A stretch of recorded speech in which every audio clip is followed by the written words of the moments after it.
Managalis. Maiksi lang to eh. Yan oh.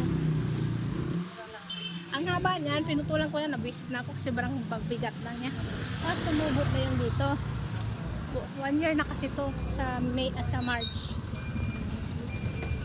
Nagpapaano lang naman ako pag may okasyon eh. Kasi last year, di ba graduation ni Pao? Bakit parang naiba na to? Ano tayo? Na kasi naiba yung bahay dito. Hindi, naiba yung bahay. Ay, doon pa pala tayo. Doon pa pala. Kala ko ito na. Wala, bago lang to eh. O, diba? Isang taon na ba ako mahigit punta dito? Doon pa pala tayo sa poste. Yung poste na yan. Ay, may sasakyan. Ganda ng bulaklak ko. Diba sa ano lang yan? Tabing dagat. Ay, nako. I-video ko lang kasi matagal na akong di napunta dito. Ito itsura ng bahay ni Kuya. Walang tawan dyan. Wala naman yan. Hipag ko dyan eh. Grabe naman to si Kuya oh. Alam niya matubig. Oo, sarili na yan. Bahay na nila yan. Tagal.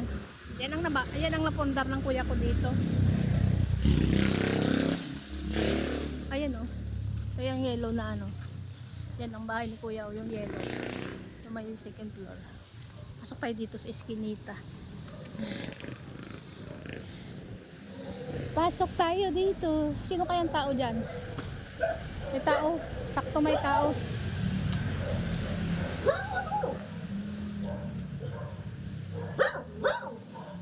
Dito tayo pupunta.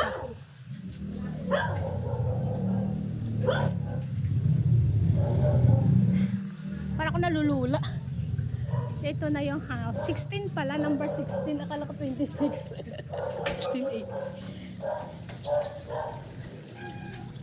Dayan! Diyan pala si Dayan eh.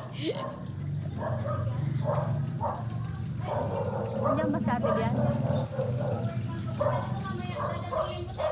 Andito ako! Diyan ba si ate?